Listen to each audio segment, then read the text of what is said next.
Madame, Monsieur, bonsoir. Nous sommes ravis de vous retrouver pour ce dernier numéro de l'émission au cœur des législatives. Encore aujourd'hui, des représentants de partis politiques et de regroupements d'indépendants pour échanger sur les actions qu'ils comptent mener une fois à l'Assemblée nationale pour répondre aux attentes des Burkinabés. Ce plateau vous est offert par le Conseil supérieur de la communication en partenariat avec la RTB. Et pour animer donc l'émission de ce soir avec moi, Romaine Zilwemba, bonsoir. Galip Sommet, mesdames et messieurs, bonsoir. Nous avons trois invités sur ce plateau. Tout d'abord, M. Wendempui Wedraogo. Il est candidat dans la province du San Matenga. Il est membre du regroupement d'indépendants Béonéré. Nous avons également M. Moussa Zina, candidat du Parti pour la démocratie et le progrès, Parti socialiste, PDP-PS. Il est candidat dans la province du Kadiogo. Nous avons Mme Mariam Wedraogo. Elle est candidate sur la liste nationale du parti Le Faso Autrement. 3 partis sur 7 donc sont présents sur ce plateau. 4 sont absents. Les absents sont l'Alliance pour la démocratie au Faso ADEFA, le regroupement d'indépendants Développement pour tous DT, la Renaissance démocratique et patriotique au Faso, RDPF, et l'Alliance pour la démocratie et la fédération, Rassemblement démocratique africain, ADF-RDA. Galip Sommet. Merci donc à nos invités d'être présents sur ce plateau. Alors, nous savons que l'un des rôles des députés, c'est de voter des lois. Et dans les dernières assemblées passées, au Burkina, la plupart des lois émanaient de l'exécutif, alors que alors que l'Assemblée nationale a également la possibilité d'initier donc des propositions de loi. Alors, une fois à l'Assemblée, qu'est-ce que vous comptez faire pour inverser la tendance? Et nous allons commencer donc par la seule dame sur ce plateau. Il s'agit donc de Mme Mariam Wedraogo du Faso Autrement, le parti Le Faso Autrement. Ok, merci bien. Une fois à l'Assemblée, nous allons travailler conformément au rôle dévolu à un député, c'est-à-dire voter la loi, consentir l'impôt et contrôler l'action gouvernementale. En termes de vote de loi, nous allons bien sûr voter des lois en faveur de nos populations. Mais une loi qui nous tient à cœur, c'est la loi qui va permettre à plus de femmes d'être à l'Assemblée. Nous allons donc... cette loi est déjà, la loi sur le quota est déjà... Non, pas la loi sur le quota genre, c'est plutôt une loi qui va demander, qui va amener les partis politiques à proposer des listes alternées aux élections à venir. Des listes alternées, c'est-à-dire hommes et femmes. Au lieu que ce soit uniquement des hommes en tête, on va sensibiliser davantage les partis politiques pour qu'ils acceptent alterner les listes. Une femme, ensuite un homme, ou le contraire, un homme, ensuite une femme. Là, nous pensons que ça va amener plus de femmes à l'Assemblée. Et nous pensons que cela est normal parce que la femme a beaucoup contribué à la lutte politique au Burkina Faso et ça sera injuste de laisser la femme toujours derrière. Oui, madame, ça c'est une proposition de loi. Est-ce que vous comptez également faire d'autres propositions? Parce qu'il faut que les députés soient des forces de proposition de loi au niveau de l'Assemblée. Il ne faut pas que tout le temps les textes de loi, les projets de loi viennent du gouvernement. Oui, bien sûr que nous n'allons pas attendre que ça soit... Les lois viennent du gouvernement. Nous allons, en tant que députés, j'espère bien qu'au niveau de mon parti, on aura beaucoup de députés, on aura suffisamment de députés. Et compte tenu de cela, nous allons faire des propositions de loi. Nous n'allons pas attendre que ça vienne du gouvernement. Alors, nous allons revenir un peu plus en détail sur les propositions de loi que le Faso Autrement donc, va faire au niveau de l'Assemblée nationale. Et le représentant du Parti pour la démocratie et le progrès, le PDP-PS, qui est ici présent, qu'est-ce que vous comptez faire pour inverser la tendance, pour éviter que tous les projets de loi ne viennent que de l'exécutif? Bon, je pense qu'à notre niveau, on a défini notre programme de société. Mais bien d'abord, je pense que l'exécutif a ses prérogatives, je pense que le législatif aussi a ses prérogatives. Et une fois que chacun s'occupe de son pouvoir, je pense qu'à ce niveau, en tout cas à notre niveau, ce qu'on compte, notre programme est vraiment axé sur l'agriculture. Et de par la définition même de notre logo, vous allez observer que notre programme accentue beaucoup sur la production agro-pastorale. Donc nous avons proposé des lois à cet effet. Alors nous savons que en fait la question elle est un peu précise, oui, puisque les années antérieures, tout venait en fait du gouvernement. Oui. Et vous avez dit que vous avez des propositions. Notre souci c'est de savoir qu'est-ce que votre parti va faire véritablement pour montrer au peuple que nous avons en tout cas des propositions à faire pour en tout cas essayer de changer vos conditions de vie. Bon. Est-ce que vous n'allez pas aller à l'Assemblée nationale vous asseoir pour écouter tout ce qui nous vient de l'exécutif? Je ne pense pas qu'on est très déterminé. Et bon, si vous partez sur le terrain, vous verrez qu'on est vraiment présent et c'est ce qu'on compte faire. On compte avoir le maximum de voix pour bien être représenté à l'Assemblée et pour pouvoir influencer par, comment dirais-je, nos projets de loi. Et c'est comme je l'avais dit, puisque, bon, en réalité, chez nous, on met l'accent surtout sur les valeurs qui sont vraiment les catalyseurs de développement, donc c'est-à-dire nos valeurs socio-culturelles. Donc en réalité c'est sur ça, nous on va revenir sur ça et c'est pour ça qu'on veut avoir un grand nombre de députés pour revenir sur ces questions. Parce que si vous regardez tout ce qui s'est passé dans notre pays dans les dernières années, en réalité il y a certaines valeurs qui n'étaient pas encore prises en compte. Vous voyez, et c'est ce qui a engendré pas mal de soucis. Et je pense que nous, on compte revenir là-dessus. Je pense que c'est ça. Alors, M. Wendempuy Ouedraogo de BONERE, quelle sera votre force de proposition de loi une fois à l'Assemblée nationale? D'accord, merci et merci aux téléspectateurs du Burkina Faso qui nous suivent. Comme vous l'avez dit, c'est un regroupement d'indépendants BONERE qui traduit concrètement qu'une vraie démocratie participative est installée au Burkina Faso. C'est l'une des rares fois qu'il y a des regroupements indépendants, il y a des indépendants au niveau des législatives pour renverser la tendance, comme vous l'avez dit. Donc, nous travaillerons une fois à l'Assemblée, comme nous sommes en contact direct avec la population. Si nous sommes élus, nous sommes légitimement des représentants légitimes de la population parce que nous ne sommes pas partis d'un parti politique ou d'une formation politique. Donc, effectivement, ces forces-là, on va essayer de prendre des préoccupations de la population pour formuler des lois et des projets de loi pour qu'à l'Assemblée nationale, on puisse voter. Si il y a, dans ces dernières années, s'il y a des problèmes, si le Burkina a engendré beaucoup de difficultés par rapport aux lois, par rapport à tout ce qui se passe, c'est parce que toutes les lois émanent de l'exécutif. Ça ne vient pas de la base. Alors qu'en principe, toutes les lois doivent être parties de la base parce que c'est les préoccupations de la population qui devaient se traduire en loi pour la mise en œuvre, pour mettre en œuvre, pour résoudre les problèmes cruciaux que la population Alors, nous allons rester avec vous. Vous avez battu campagne pendant plus de 2 semaines. Est-ce que vous avez pu mesurer un peu les préoccupations de ces populations à la base des propositions que vous allez pouvoir faire donc, au niveau de l'Assemblée?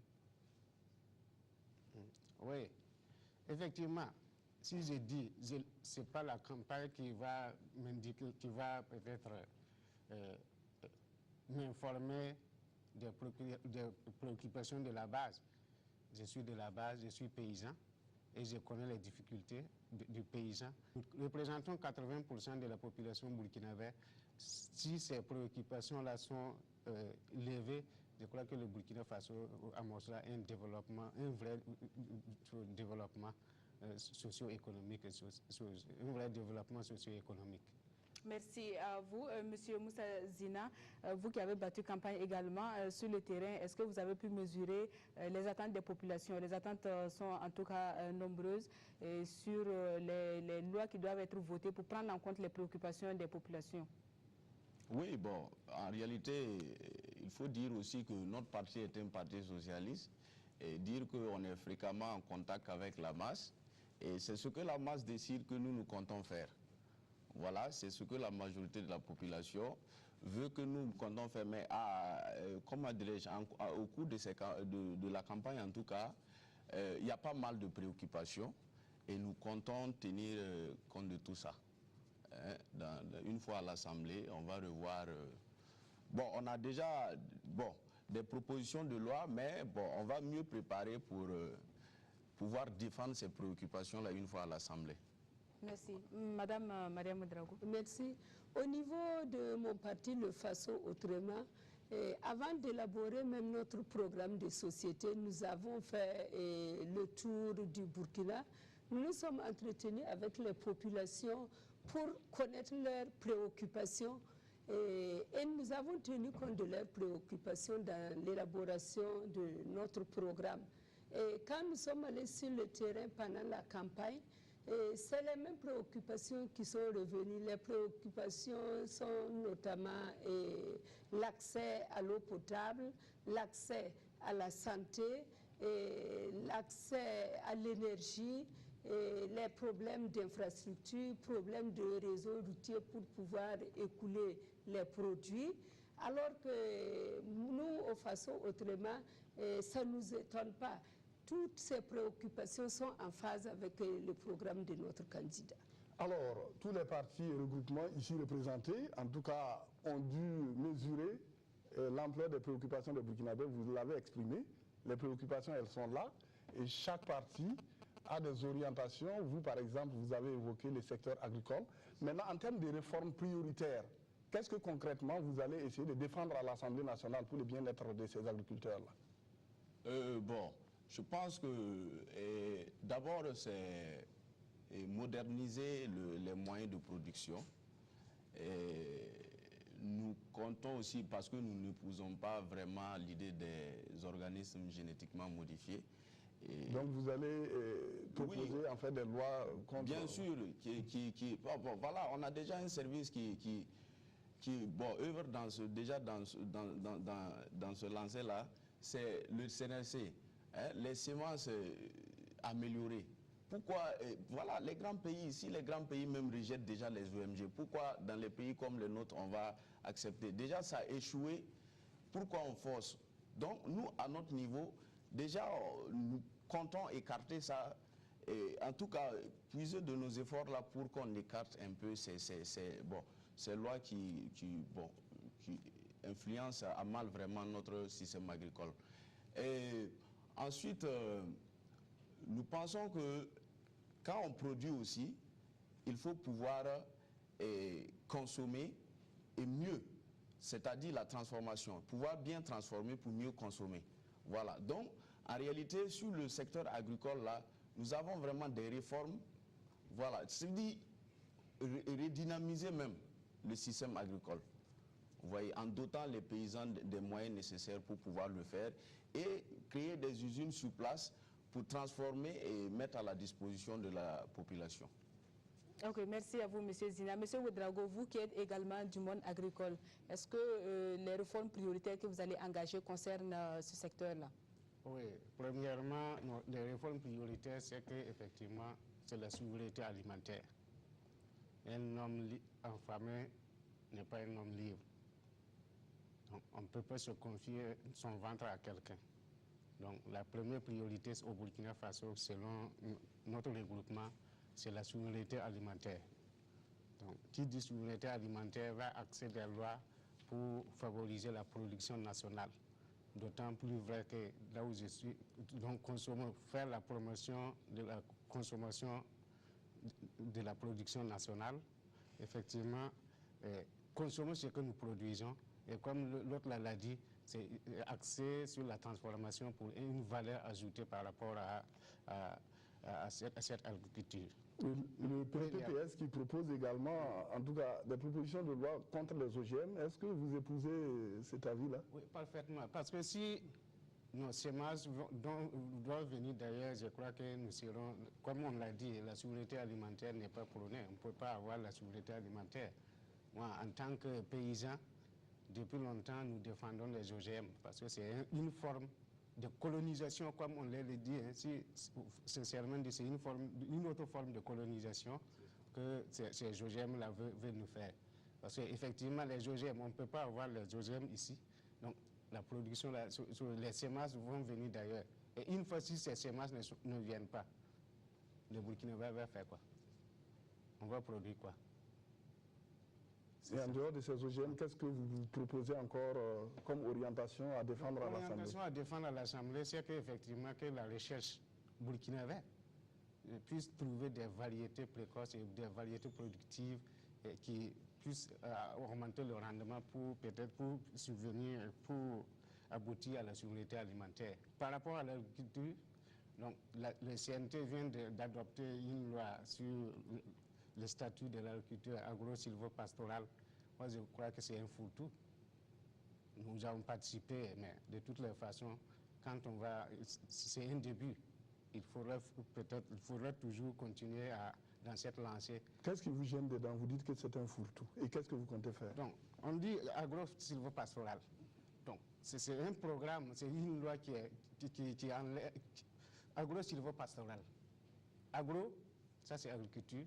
Silvo, peut-être c'est ceux qui plantent. Pastoral, c'est les agriculteurs. Les éleveurs. Les éleveurs, oui.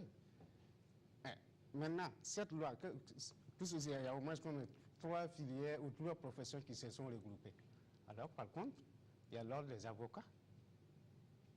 Par contre, il y a l'ordre des dentistes du Burkina. Il y a tout cela. Donc, que ce soit un corps de métier pour chaque filière. Merci, M. Ouedraogo. Madame Mariam Ouedraogo, quelle est la position du FASO autrement sur la question de l'agriculture?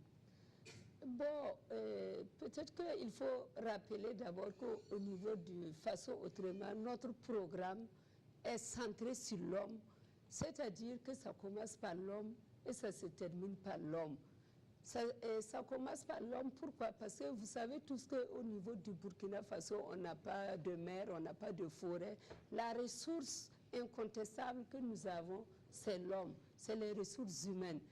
Et pour valoriser les ressources humaines, il faut que l'homme ait la santé, la connaissance et la formation. Donc, par rapport à cela, nous mettons l'accent d'abord sur la santé, la formation. Si un homme est en bonne santé, si un homme est bien formé, il est capable de produire, il est capable d'être utile. En ce moment, l'homme qui a la santé et qui est bien formé pourra, n'est-ce pas, travailler là où il se trouve, que ce soit au niveau de l'agriculture ou au niveau des autres secteurs. Apparemment, M. Moussa Zina du PDP-PS veut réagir par rapport à la proposition du FASO autrement. Bon, je pense que Madame a dit tantôt que leur première préoccupation, ça repose sur l'homme. Mais moi, je pense que c'est quand on mange bien, on arrive à réfléchir encore moins. Quand on mange bien, je pense qu'on tombe moins malade. Voilà. Donc, en réalité, moi, je pense que la première des préoccupations, là, serait être la production agro-pastorale. L'autosuffisance alimentaire. Une fois qu'on est bien nourri, je pense qu'on tombera moins malade et on pourra mieux produire. Nous, en tout cas, bon, moi, je pense ainsi, madame. Oui, madame veut réagir. Une dernière réaction par rapport à cette question. J'estime peut-être que vous ne m'avez pas compris. Oui. C'est vrai, il faut manger, mais pour produire, il faut des individus pour produire. Quand on n'est pas en bonne santé, on ne peut pas produire. C'est pour garantir la production que nous pensons qu'il faut mettre l'homme à l'aise afin qu'il puisse produire. Sinon, nous sommes tous d'accord que la sécurité alimentaire est un problème majeur pour notre pays. L'éducation également, c'est un secteur prioritaire. Les attentes sont énormes à ce niveau-là. On a le continuum qui est actuellement en application avec les difficultés qu'on connaît. Est-ce que vous envisagez des réformes également au niveau du secteur de l'éducation? Oui, bien sûr. Au niveau du FASO autrement, nous trouvons que le continuum en tant que tel n'est pas une mauvaise chose. Mais c'est son application. Oui, c'est son application. Le gouvernement n'a pas anticipé sur certaines choses avant de commencer le continuum. Sur le terrain, avec le continuum, nous sommes sortis, nous avons vu que réellement, il il y a des problèmes d'infrastructure qui se posent, il n'y a pas assez de bâtiments pour les élèves, il y a toujours des élèves qui sont sous les paillotes, et au niveau même du seul site qui doit accueillir les enfants de la maternelle, du primaire et du CG. Généralement, si les sites, on ne trouve pas tout, si les sites, il n'y a pas assez d'infrastructures pour accueillir les différents cycles. Madame Ouedraogo, et qu'est-ce que vous allez faire véritablement une fois à l'Assemblée nationale pour essayer, en tout cas, de changer cette situation que vous venez de dépeindre ici tout à l'heure? Une fois à l'Assemblée nationale, nous allons voter des lois, doter l'enseignement de budget conséquent pour travailler. Il s'agit d'une volonté politique. Si l'enseignement n'a pas un budget conséquent, comment l'enseignement peut être de qualité? C'est la volonté politique en fait qui manque. Ah, ça a manqué? Oui, ça a manqué. Monsieur Ouedraogo, vous semblez souscrire à ce que Madame du Faso Autrement... Oui, effectivement, le continuum n'est pas une mauvaise chose en soi, mais effectivement, c'est son application, c'est les mesures d'accompagnement que le gouvernement n'a pas mis en place. Mais effectivement, il faudra consentir nos impôts là pour ces mesures d'accompagnement, parce que c'est le futur cadre du Burkina Faso. Nous reposons sur cela. Effectivement, par rapport à l'enseignement, effectivement, il faudra mettre un accent sur l'enseignement professionnel. Que depuis le primaire, qu'on ait l'enseignement professionnel, qu'on ne soit pas qu'en cours de cycle, on abandonne, les élèves qui abandonnent deviennent des chômeurs ou des délinquants. Donc, si on intègre effectivement la formation professionnelle depuis la base jusqu'au sommet, je crois que le Burkina en gagnera même en termes de chômage, en termes de réduction des chômages et autres. Donc, c'est l'enseignement professionnel qui sera votre priorité à défendre à l'Assemblée en matière d'éducation. En matière d'éducation. Alors, et du côté du PDP-PS, Monsieur Moussa Zina? Oui. Bon, en réalité, le continuum, à nous, dans le fond, vraiment, le continuum est appréciable. Mais c'est comme mes précédents l'ont souligné. En réalité, moi, je pense que tout n'a pas été défini avant d'entamer la question. Et c'est ce qui, vous voyez, c'est ce qui s'est passé au niveau du système LMD. Au continuum, aujourd'hui, bon, on est passé sur les terrains, pour ne pas dire même que je suis sur un terrain de continuum. Et vraiment, c'est un véritable problème. Il n'y a pas d'infrastructure. Les élèves même qui sont là, deux fois, on est obligé de faire la double vacation. Mais même ça, imaginez pour une matière, je ne sais pas, comme les mathématiques, que normalement, qu'on doit avoir 5 heures de cours dans la semaine, et que ces gens-là se retrouvent avec 2 heures de cours dans la semaine, je me demande qu'est-ce qu'on donne à ces enfants? Comment on les forme? Bon, mais en réalité, bon, je pense que des efforts sont faits, mais il reste beaucoup à faire. Mais nous pensons que dorénavant, avant de vraiment mettre j'allais dire ces initiatives-là en œuvre, là, il faut mieux définir. Et c'est comme Madame l'a tantôt souligné, une fois à l'Assemblée, nous en tout cas, nous comptons que c'est la volonté politique. Une fois qu'il y a la volonté politique, les moyens seront dégagés pour accompagner ces genres d'initiatives. Parce que rien que ça, vraiment ça contribue comment dire, aux aptitudes comment dirais-je, instrumentales de base. Déjà c'est intéressant, mais bon, si dans la réalité, je pense que bon, ça n'a pas de sens, si on peut le qualifier d'ainsi. Pour résolver le problème de manque d'infrastructures, il faut un budget conséquent. Il faut un budget conséquent. Oui, l'UNESCO propose aux États d'accorder 20% du budget au secteur de l'éducation. Est-ce que vous comptez voter le budget en tenant compte de ces aspects-là? Oui, mais l'éducation, en réalité, c'est une priorité.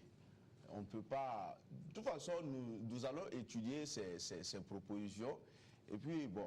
En tout cas, nous comptons accompagner, ce n'est pas une idée mal quand même. Mais l'expérience a toujours montré que le budget qui vient de l'exécutif passe très souvent en haut les mains à l'Assemblée. Alors que si c'est un budget, par exemple, qui vient et qui ne répond pas aux aspirations telles que vous venez de l'exprimer, qu'est-ce que vous allez faire? Bon, je pense que c'est pour ça que nous luttons et nous comptons aussi accompagner certains partis pour pouvoir travailler ensemble. Voilà. Donc, en réalité, au niveau de l'exécutif aussi, nous comptons avoir, bon, je ne sais pas, des gens aussi pour pouvoir, effectivement, si c'est un parti socialiste qui décroche le pouvoir. Je pense qu'on va mieux orienter nos idées ensemble. Et les moyens seront bien mis en œuvre pour qu'on puisse y aboutir. Oui, une chose c'est d'avoir des ambitions. Oui, monsieur Wendempuy. Oui, pour répondre à votre question, effectivement, les indépendants, c'est leur rôle au niveau de l'Assemblée nationale. Les députés indépendants, c'est leur rôle d'opposer à des budgets qui ne sont pas conséquents.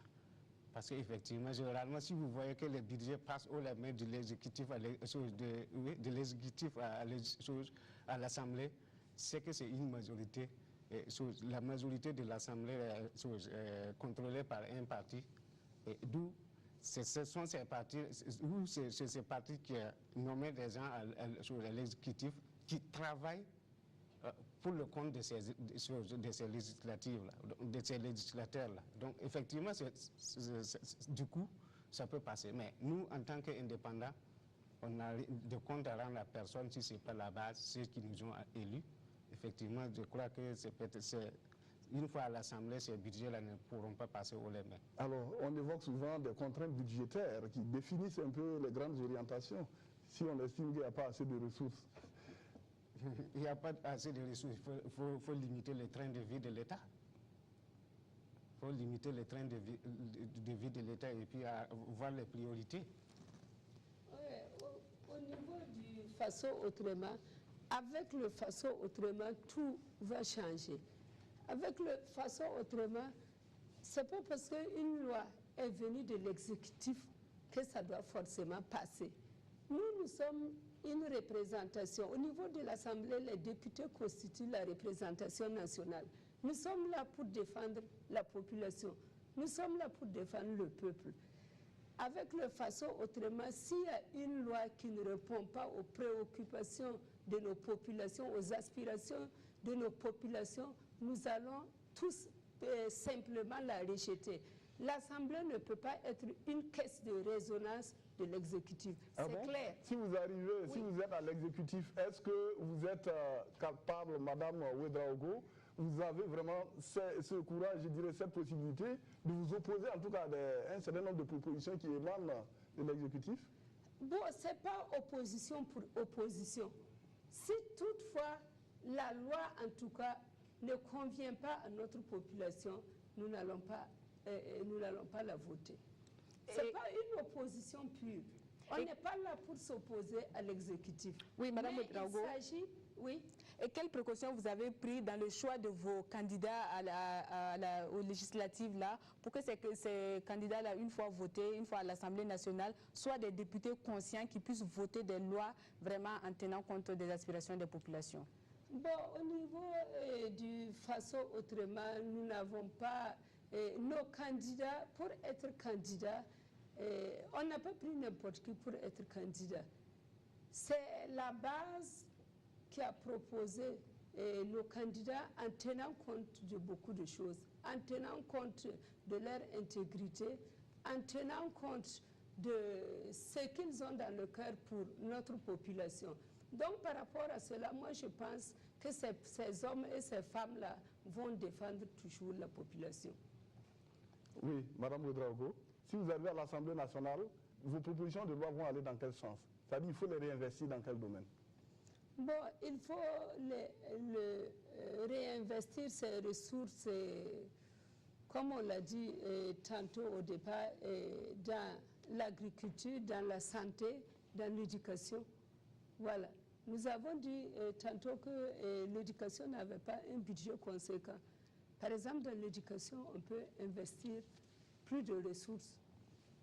Alors, nous allons à présent écouter donc la position de M.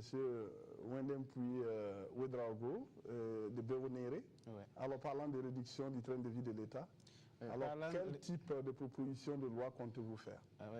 D'ailleurs, je félicite les CNT qui viennent d'adopter une loi contre la corruption. Effectivement, c'était la corruption qui gangrénait, qui faisait défaut dans ce pays.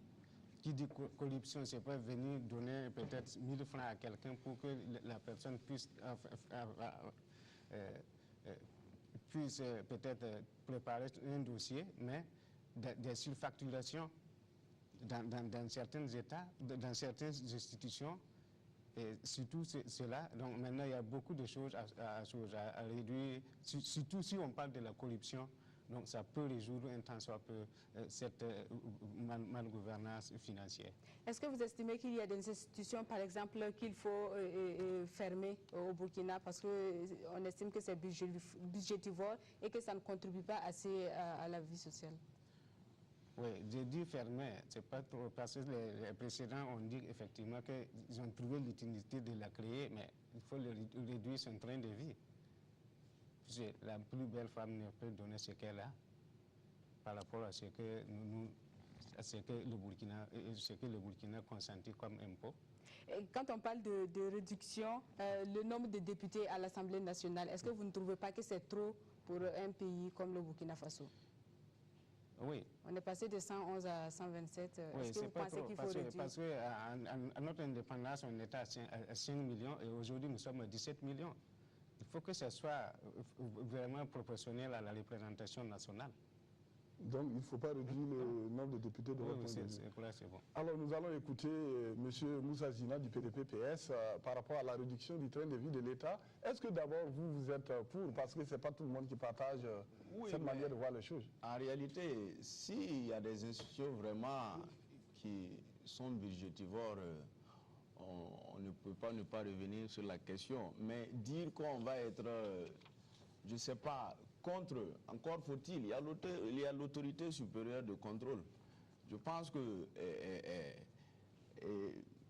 tout ce qui s'est passé dans notre pays, je pense que dorénavant, chacun va mieux définir et tenir compte des ressources présentes pour ne pas mal orienter nos ressources parce qu'on n'en a pas assez. Ce n'est pas une raison aussi. Mais je pense que on aura l'occasion d'en discuter une fois à l'Assemblée et proposer des lois. De nombreux citoyens se plaignent également du financement accordé aux partis politiques. Certains estiment qu'il faut supprimer cette loi-là. Qu'est-ce que vous prévoyez sur la question? Est-ce que vous pensez qu'il faut arrêter de financer les partis politiques? Oui, mais je pense que tel que cette campagne même s'est déroulée, je pense que les partis politiques, nous n'avons, je ne sais pas, un parti politique n'a pas été créé pour amasser des gains. Bon, l'État, si c'est pour le fonctionnement, je pense qu'un parti politique dispose quand même d'une caisse pour quand même subvenir à ces petites activités. Et financer vraiment, ça dépend. Si c'est au moment des élections et autres, ça, on ne peut pas être contre.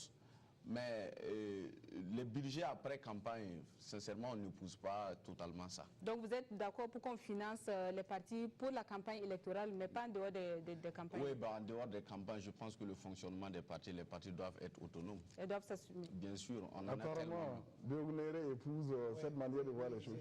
J'épouse cette manière de faire, effectivement, puisque si on va financer les partis politiques et les autres corps, les autres associations de développement et les autres organisations paysannes qui œuvrent nuit et jour pour le bien-être de la population burkinabé.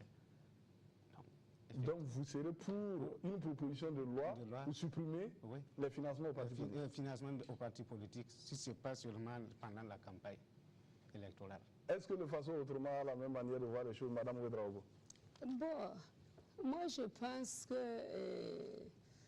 il s'agit d'une question qui est un peu controversée. Si toutefois, bon, on peut limiter le financement hors campagne, mais je me dis qu'il ne faut pas nécessairement supprimer ce financement. Est-ce que vous ne pensez pas que ce financement accordé aux partis-là peut être à l'origine de la création de multiples partis? On est à plus de 150 partis politiques au Burkina Faso. Est-ce que ce n'est pas ce financement-là justement qui attire Non, moi je pense qu'on peut réglementer la création des partis. Je pense qu'on peut réglementer la création des partis. Vous serez pour à l'Assemblée nationale qu'on prenne des dispositions pour essayer de réduire considérablement le nombre de partis à l'Assemblée? Bon, pas réduire le nombre de partis, mais les inciter à des regroupements. C'est ça. Les inciter à des regroupements. Sinon, à partir du moment où nous sommes en démocratie, c'est pas intéressant de dire oui, telle personne n'a pas le droit de créer son parti. Il faut travailler plutôt à amener les partis à faire des regroupements. Inciter comment? Quelles propositions, par exemple, vous faites pour permettre ces regroupements? Qu'est-ce que vous pouvez faire dans ce sens à l'Assemblée nationale? Bon, pas au niveau de l'Assemblée nationale forcément. Quand je parle d'inciter les partis au regroupement... Parce que c'est vous qui avez la force de voter les lois à l'Assemblée. Oui. Donc c'est à vous aussi de savoir prendre des initiatives dans ce sens si vous estimez que c'est une préoccupation. Bon, pourquoi pas? Je me dis qu'au niveau de l'Assemblée aussi, il faut d'abord un dialogue avec les différents partis. Ça ne va pas se prendre comme ça.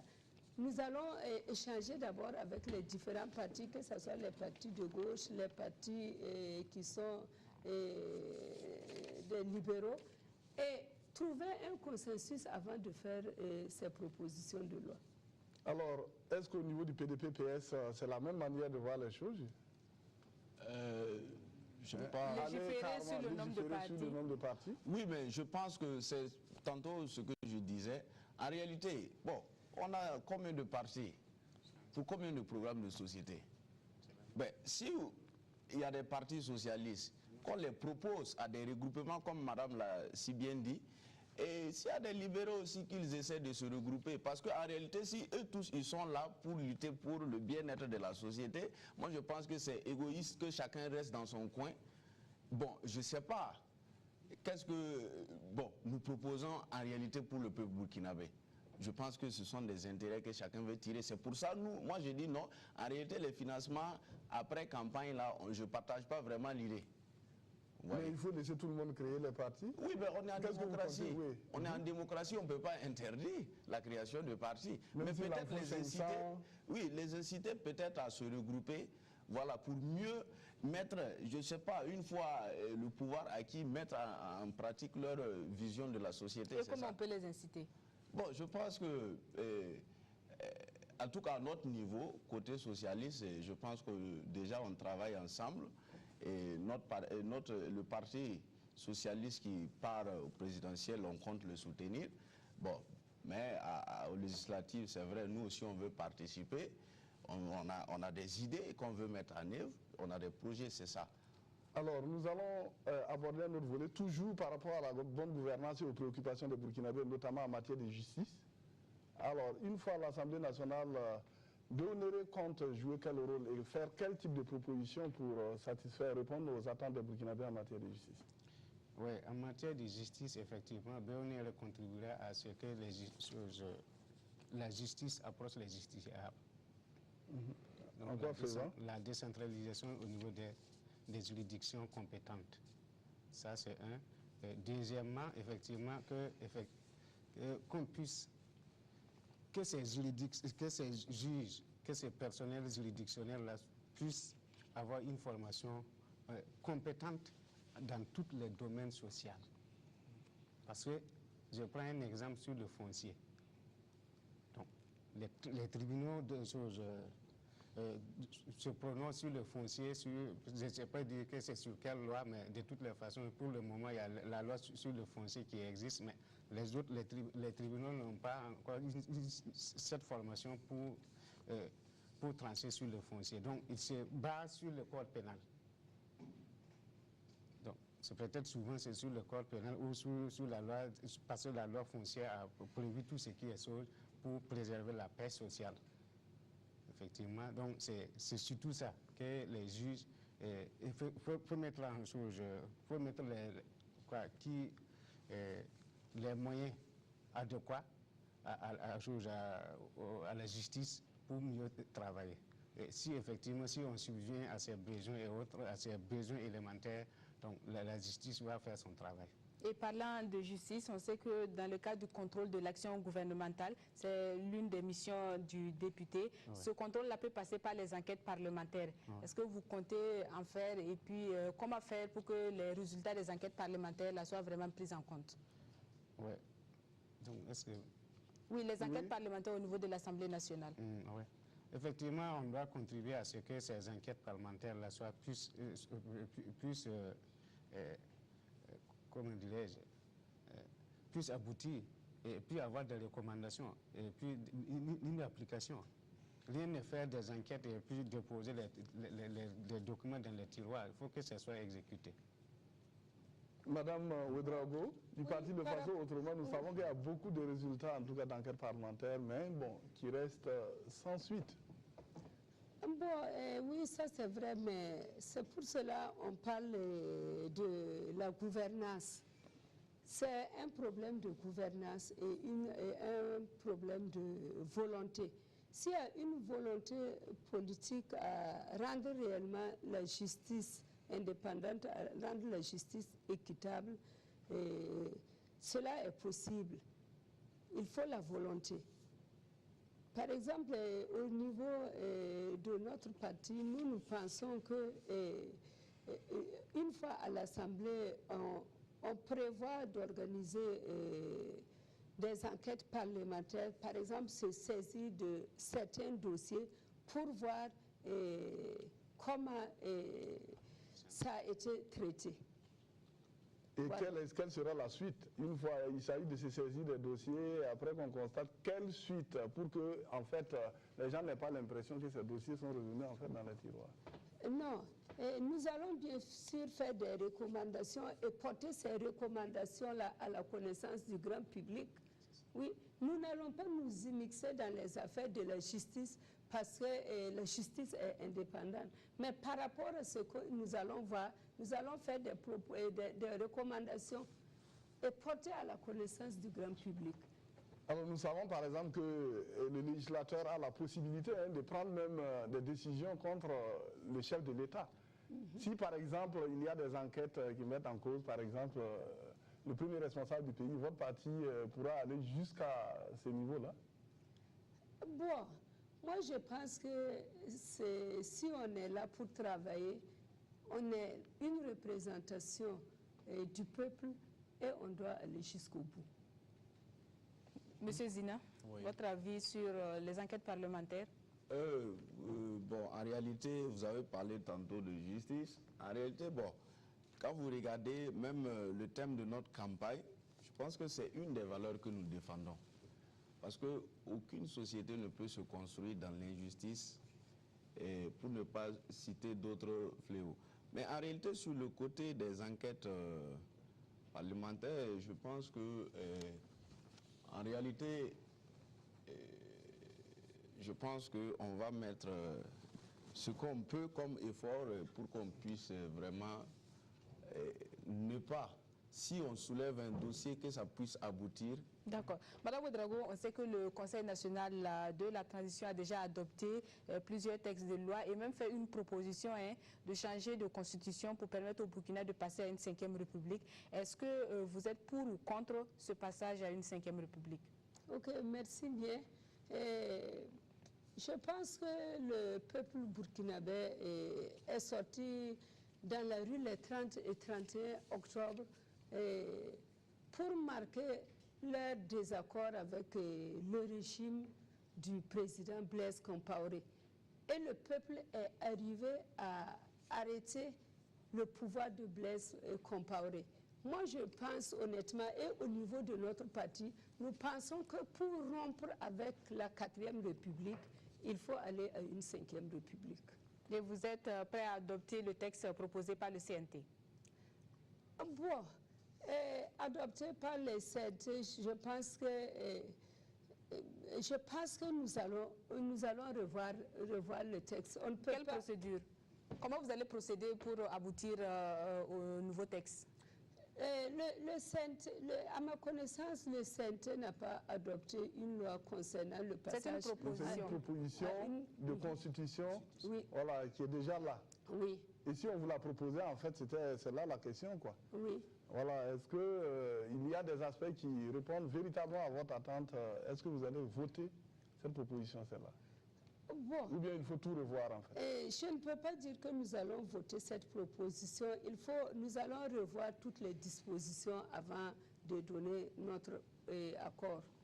Monsieur Zina. Oui, bon, moi je ne suis pas en connaissance, en profondeur de cette proposition de loi, Mais dire que passer à une 5e République, je pense que nous sommes pour et on va y participer parce que vraiment c'est comme elle a tantôt signifié, il faut vraiment qu'on rompe avec tout ce qui s'est passé.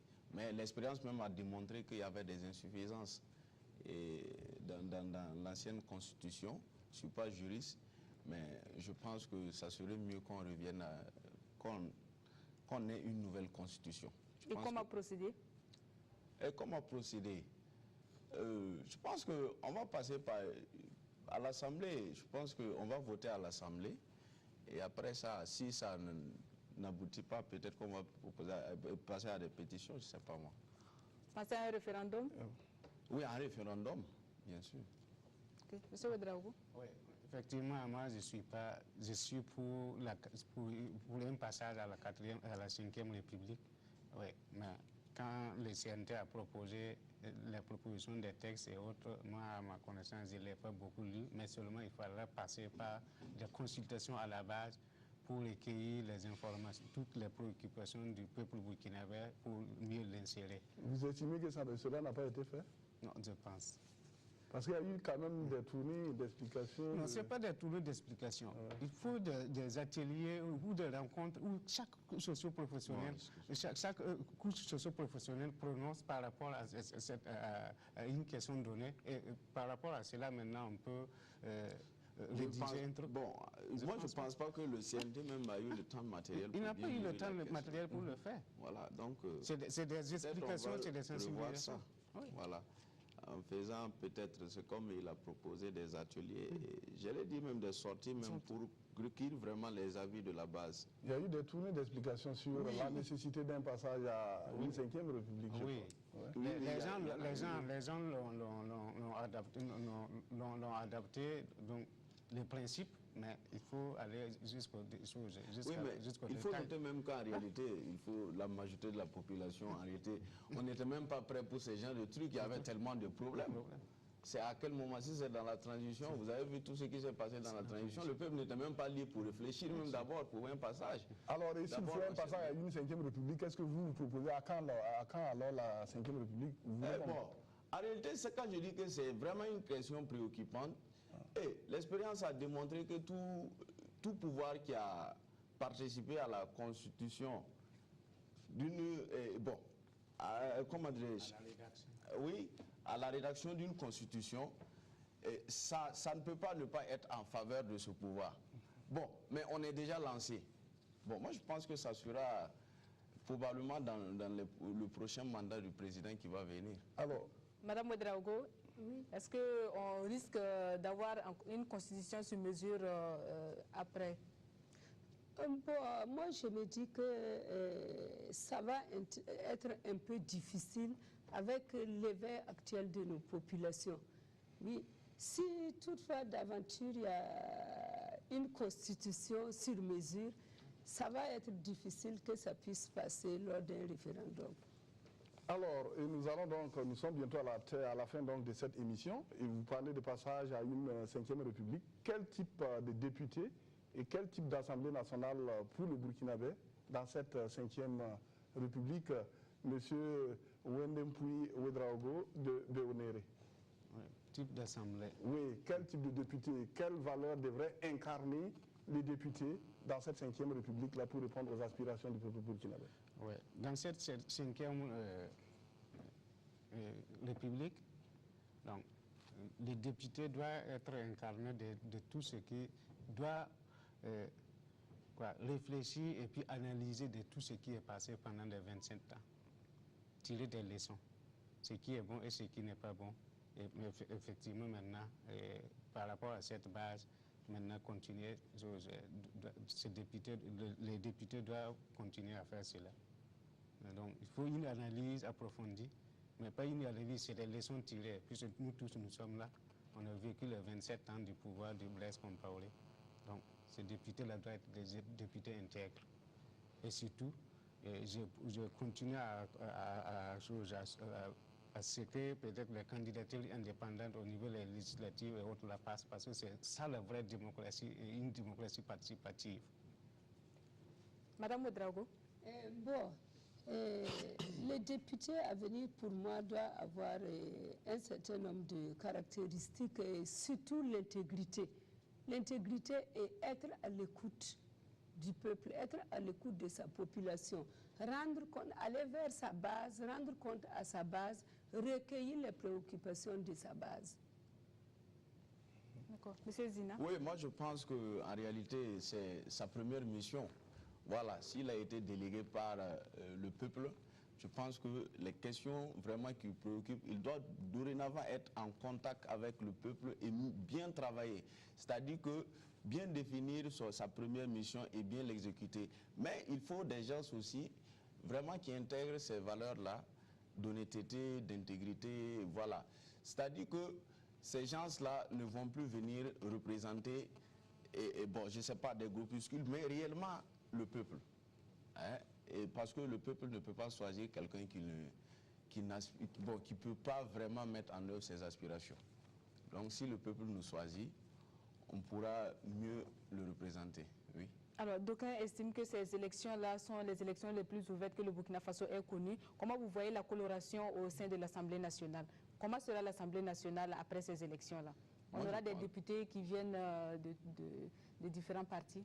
Oui, mais moi je pense que maintenant on est en train de rentrer dans la vraie démocratie. Et je ne pense pas qu'à l'Assemblée nationale, il y aura un parti qui va tirer plus la couverture que l'autre. Et c'est cette démocratie-là nous souhaitions depuis longtemps. Et je pense que ce panachement-là donnera, je ne sais pas, du jus pour qu'on puisse aller de l'avant. Oui, Madame Ouedraogo. Oui, je pense que l'Assemblée sera multicolore, permettez-moi du terme, mais il y aura beaucoup de partis qui seront représentés.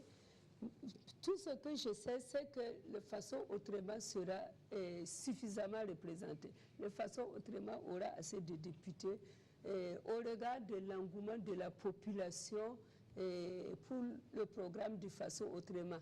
Lors de notre sortie, nous nous sommes rendus compte qu'en tout cas, notre programme est accepté par la population. Ce qui nous fait dire que le Faso autrement aura suffisamment de députés à l'Assemblée. Monsieur Wendempu Ouedraogo. Oui, comme on l'a dit, c'est l'une des premières fois au Burkina qu'il y a une vraie démocratie. Démocratie participative, d'autant plus qu'il y a des candidatures indépendantes au niveau des législatives. Effectivement, au niveau de l'Assemblée, ces candidatures, je ne doute pas fort que ces candidatures indépendantes-là ne vont pas passer. Parce que les gens sont déçus des comportements des différents partis politiques. Il y a d'autres même qui disaient que non, que vous ne nous avez pas voté. D'autres députés qui nous disaient que ce n'est pas moi que vous avez voté. C'est le parti que vous avez voté. Mais présentement, s'il y a des candidatures indépendantes, je sais qu'effectivement, ces gens pourront travailler et puis pourront peut-être influencer. Et si je suis voté, il y aurait un paysan à l'Assemblée nationale qui va faire bouger le Burkina Faso. Merci à vous, donc, Wendempu Ouedraogo. Madame, Monsieur, ce sera donc tout pour ce dernier numéro de votre émission Au cœur des législatives, une émission du Conseil supérieur de la communication en partenariat avec la RTB. Et pour l'animation, donc, j'étais en compagnie de ma collègue Romaine Zirwemba. Merci à vous. Merci Galipso. Et bonsoir.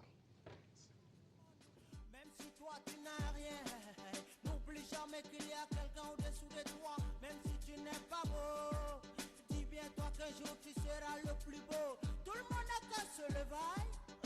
Oh Jessica, son balangay, tu veux que je m'enjaille. Mentionne bien, laisse tomber là, laisse tomber ce système et qu'on s'en aille. Yeah man, Arias. Même s'il est petit, le Burkina demeure mon pays. Même si on n'a pas d'argent, je suis fier d'être de ce beau pays. Même s'il est petit, le Burkina demeure mon pays. Même s'il est coma,